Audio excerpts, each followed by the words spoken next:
É praticamente impossível visitar a cidade de Granada, no sul da Espanha, e não ficar impressionado com a beleza de Alhambra. O imponente conjunto de palácios, jardins e fortalezas construídos em um dos pontos mais altos da cidade é um símbolo de prosperidade e muita riqueza.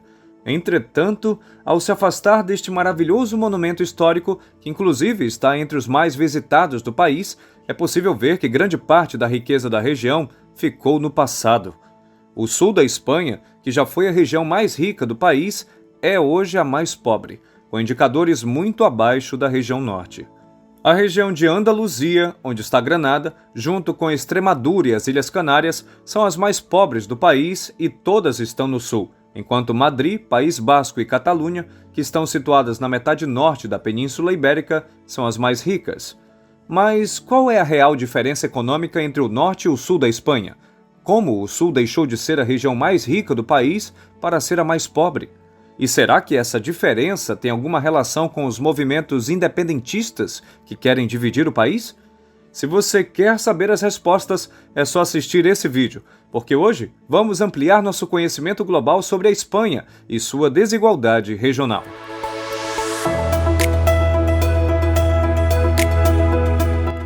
Essas imagens foram gravadas em Barcelona, na região espanhola da Catalunha, no ano de 2019. Nos vídeos, as ruas que mais parecem um campo de guerra foram tomadas por manifestantes a favor da independência da Catalunha. Esse foi apenas mais um capítulo de uma disputa que já dura mais de um século. Por trás das motivações da Catalunha de se separar da Espanha estão algumas questões históricas e também culturais. Além dessas divergências, o fator econômico também tem um papel importante no movimento separatista, já que frequentemente a Catalunha se queixa de enviar muito mais recursos ao governo central em Madrid do que recebe de volta. Apesar do movimento independentista catalão não ter conseguido seu objetivo até o momento, comparando algumas cidades da Catalunha, que fica no norte da Espanha, com outras, na região de Andaluzia, por exemplo, que fica no sul, podemos ter a impressão de que estamos falando de dois países. Enquanto cidades como Barcelona são modernas e totalmente dentro do que é considerado um padrão europeu, Sevilha, no sul, por exemplo, tem uma situação diferente. Mesmo tendo áreas turísticas belíssimas, como a Praça de Espanha ou a Catedral de Sevilha, a cidade, que é a capital da comunidade autônoma de Andaluzia, possui uma região conhecida como Polígono Sul, que está entre as mais pobres e perigosas da Espanha. Muito além de Sevilha, o problema se espalha por todo o sul do país. Um exemplo é o fato de 11 dos 15 bairros mais pobres da Espanha estarem justamente na comunidade autônoma de Andaluzia. E engana-se quem pensa que a desigualdade é grande apenas entre as comunidades autônomas da Catalunha e Andaluzia. Basta uma olhada rápida nesse mapa publicado pelo jornal espanhol El País para entender a diferença. Os municípios mais pobres, representados pelas cores de tom avermelhado, ocupam quase toda a parte de baixo do mapa, enquanto na metade superior acontece praticamente o contrário, com a cor azul, que representa as cidades mais ricas dominando o mapa.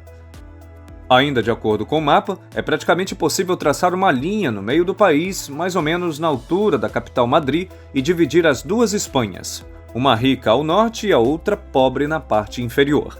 Na verdade, embora não apareça nesse mapa, essa linha já existe e foi traçada pela natureza há milhares de anos. O popular Rio Tejo, que na Espanha se chama Rio Tajo, nasce no país e percorre pouco mais de 1.000 quilômetros até desembocar em Portugal. O Rio Tejo é justamente essa linha que podemos considerar a divisão física entre as duas Espanhas. Mas será que o rio tem alguma relação com a desigualdade? Atualmente, o Rio Tejo não tem nenhuma interferência nas diferenças econômicas e sociais da Espanha. No entanto, para dois pesquisadores espanhóis, se voltarmos no tempo, veremos como esse rio foi determinante para a desigualdade atual. Então, vamos voltar no tempo para entender isso, mais precisamente para o ano de 711, que foi quando os muçulmanos ocuparam praticamente toda a Península Ibérica, deixando os espanhóis encurralados na região montanhosa do norte. A partir do ano 722, os reinos cristãos começaram a articular a retomada do território, que lentamente foi sendo reconquistado. Segundo o estudo feito por Diego Romero Ávila e Daniel Otto Peralias, dois pesquisadores da Universidade Pablo de Olavide, que fica em Sevilha, o ritmo diferente com que o país foi reconquistado no norte e no sul é a causa da desigualdade que afeta o país nos dias de hoje. E por mais estranho que possa parecer, um evento que acabou há mais de 5 séculos continuar influenciando a vida atualmente faz todo sentido quando analisamos os detalhes deste estudo. Para sair do norte, onde estavam confinados, e chegar até as margens do rio Tejo, os espanhóis demoraram cerca de 400 anos, uma conquista lenta e gradual que deixou suas marcas. Já após ultrapassar o rio, as conquistas foram muito mais rápidas. Em apenas 100 anos, praticamente todo o resto do país foi conquistado e dessa vez foram os muçulmanos que ficaram encurralados no sul, no Sultanato de Granada, justamente onde está a Alhambra, que mostramos na abertura do vídeo. Até a conquista final de Granada em 1492 foram necessários mais alguns séculos, mas as bases de desigualdade já haviam sido estabelecidas na região. Ao conquistar o norte lentamente, os reinos que se formaram tiveram tempo para se organizar na medida em que suas populações cresciam. Pode até parecer insignificante, mas isso resultou em uma melhor divisão das terras. Segundo os dados disponíveis, nestes reinos, cerca de 80% das pessoas que trabalhavam no campo eram donas de suas terras. Já no sul, aconteceu o contrário. A conquista dessa região só foi rápida porque os reis da Espanha contaram com a ajuda da nobreza, seja através de financiamento ou do fornecimento de exércitos, como era bem comum na época. O fato é que os nobres não faziam isso por patriotismo ou apenas para expulsar muçulmanos e impor o cristianismo. O objetivo principal dessas classes sempre foi aumentar seu poder e riqueza.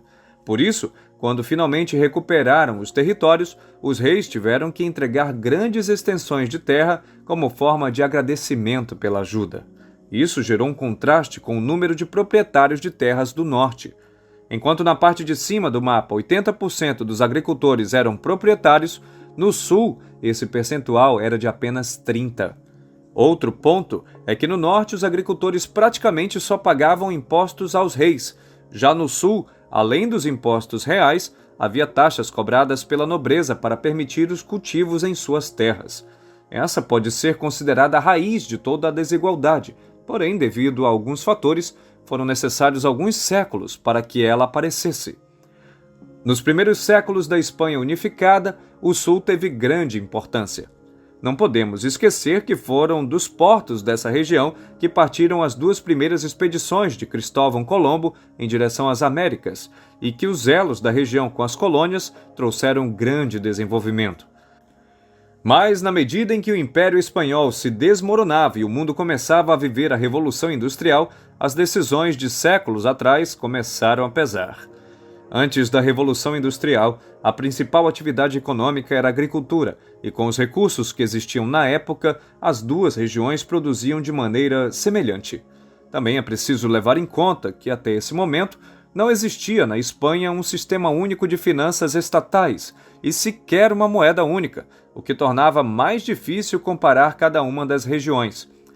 A famosa peseta, que foi a moeda espanhola por mais de 130 anos, só se tornou a moeda única do país e de seus territórios ultramar em 1868. Como eu falei, foi a partir da Revolução Industrial que tudo começou a mudar. Lembra daquela taxa de 80% dos proprietários de terra no norte contra os 30% do sul? Então, isso fez uma grande diferença, pois essa grande quantidade de produtores já estava familiarizado com o empreendedorismo. Afinal de contas, uma fazenda nada mais é do que uma empresa.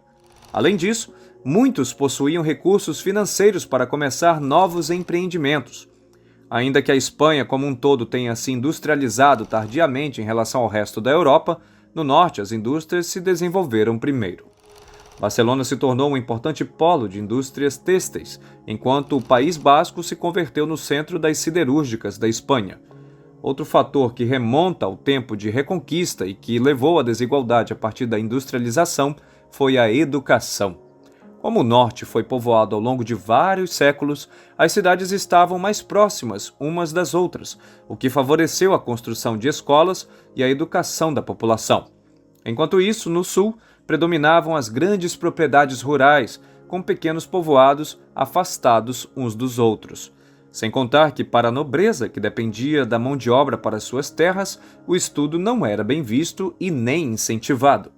E enquanto o sul continuava agrícola, no norte um verdadeiro efeito dominó transformava a região. Como uma indústria sempre precisa de fornecedores de insumos, perto das primeiras fábricas, outras começaram a se formar para atender a demanda que era cada vez maior. As diferenças foram se acentuando, e em 1955 as comunidades autônomas mais ricas da Espanha eram País Basco, Madrid, Catalunha e Navarra, todas localizadas na metade norte do país. Enquanto as mais pobres eram Extremadura, Castela Mancha, Galícia e Canárias, todas, com exceção da Galícia, estão na metade sul espanhola. E por que nada mudou até agora? Na realidade, algumas alterações aconteceram no ranking de 1955, mas nenhuma favorável à região sul. Entre as mais ricas continuaram as mesmas, apenas com a mudança de Madrid, que ultrapassou o País Basco e se tornou a mais rica. Já na parte de baixo da tabela, a mudança foi que a Galícia deixou as últimas posições e foi substituída por Andaluzia. E embora alguns indicadores mostrem que a diferença entre as duas regiões tenha diminuído, os índices no sul continuam bem abaixo.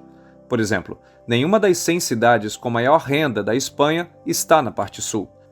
Outro indicador que mostra a diferença que existe entre essas duas partes do país é a taxa de desemprego. Segundo dados do site Statista.com, a comunidade autônoma com maior número de desempregados é a de Andaluzia, com quase 18%, enquanto o País Basco é o que tem a menor taxa, com apenas 6,33% de sua população economicamente ativa sem trabalho.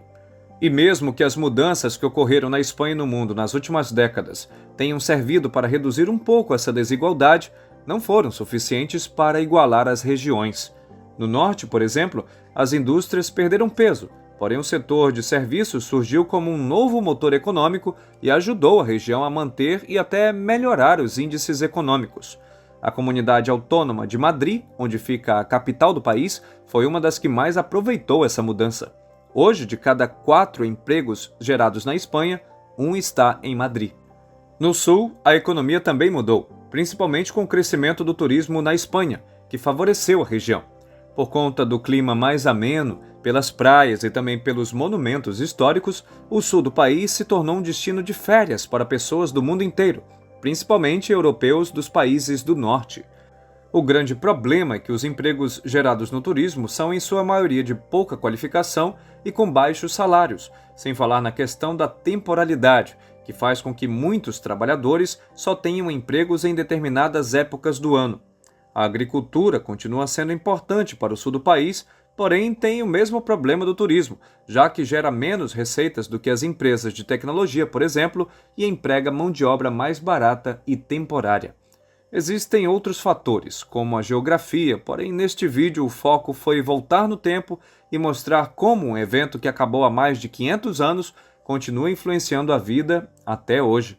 E a Espanha não está sozinha nessa desigualdade entre norte e sul.